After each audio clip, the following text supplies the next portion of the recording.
Hi hello வணக்கம். இது உங்கள் சிவி ஸோன். எல்லாரும் எப்படி இருக்கீங்க? இப்போ பார்த்தீங்கன்னா காலையிலேயே ஆரம்பிச்சிட்டாங்கப்பா அலப்புறையா. ஐயோப்பா, இந்த கிச்சன் டீமில் வந்துட்டு ஜெஃப்ரி அண்ட் ஜாக்லின் சமையல் பண்ணிகிட்ருக்காங்க, டீ கலந்துட்டுருக்காங்க. அப்போ வழக்கம்போல் நம்மளுடைய மஞ்சரி அவங்க மேனேஜராக இருக்காங்க இல்லையா, அங்கே வந்துட்டு சத்து மாவை தான் அவங்க டெய்லியும் குடிப்பாங்கன்ற விஷயங்கள் தெரியும். இதை வந்து போன வாரம் அதுக்கு முந்தின வாரம் சொல்லி ஓஞ்சி போய் விஜய் சேதுபதி அவர்களே இதில் போய் கணக்கு பார்க்குறீங்களே அப்படின்னு சொல்லி முடிச்சாச்சு. எவ்வளோ விஷயங்கள் இருக்குது. சத்து மாவு தான் அவங்க குடிப்பாங்க, டீக்கு பதில்ன்றது அவங்க சொல்லியாச்சு. ஆனால் இந்த ஜாக்லினுக்கு என்னதான் ஆச்சோ எப்பா, எல்லாருக்கும் கவனம் விட்டுறாங்க, இந்த மஞ்சரியை மட்டும் பிடிச்சிக்கிறாங்க. என்னவா, டீயில் வந்து பாலை கம்மியாக தான் கலப்போம், ஆனால் அந்த சத்து மாவில் பாலை அதிகமாக கலப்போம். அதனால் சத்து மாவில் நாங்கள் இவ்வளோ தான் கலப்போம்னு சொல்லிட்டு ஏதோ இது பெக்கா அந்த ஒரு அளவு முறை சொல்லுவாங்க பாருங்க, அந்த மாதிரி கூட சொல்கிறாங்க. இவ்வளோ தான் நாங்கள் கலப்போம் அப்படின்ற மாதிரி கலாய்க்கிறாங்க. ஏமா, வீட்டில் அவ்வளோ பிரச்சனைகள் இருக்குது, அதுக்கு வாய்ஸ் அவுட் பண்ணலாம். சாப்பிட்றதுல நிறைய பேர் திருடி சாப்பிட்றாங்க, அதுக்கு வாய்ஸ் அவுட் பண்ணலாம். திருட்டு பிரியாணி, இருட்டு கடை பிரியாணி சொல்லிட்டு ஒரு விஷயம் பண்ணாங்க, அதுக்கு வாய்ஸ் அவுட் பண்ணலாம்.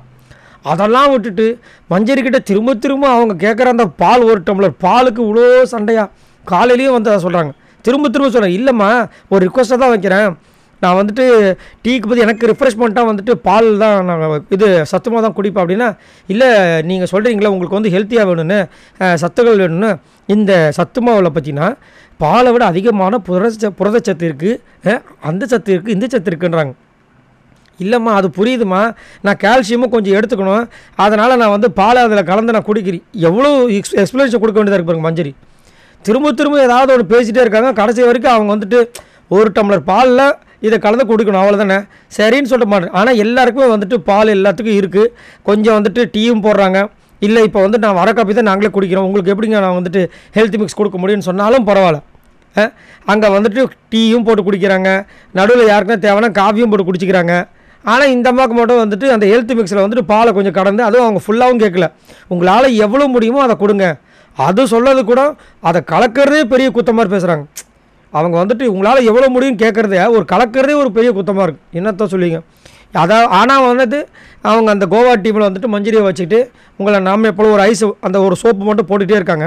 இந்த விஷயத்தில் மட்டும் அவங்களால மாற முடிய மாட்டேது. என்ன பண்ணுறது? சரி, நீங்கள் உங்களோட கமெண்ட்ஸை சொல்லுங்கள். ஒரு டெய்லி ஒரு பேசிக் திங், அவங்க அங்கே வந்து விளையாடணும், நிறைய விஷயங்கள் இருக்குது. டெய்லி நான் வந்து சத்துமாக தான் குடிப்பேன், டீ அதிகமாக குடிக்க மாட்டேன் அப்படின்னு சொல்லிட்டு அதுக்கு ஒரு விஷயத்த சொல்கிறாங்க. அதுக்கு இவ்வளோ அக்கப்போர் பண்ண வேண்டிய அவசியம் என்ன? மறக்காமல் கமெண்ட்ஸ் பண்ணுங்கள். பாய் நண்பர்களே.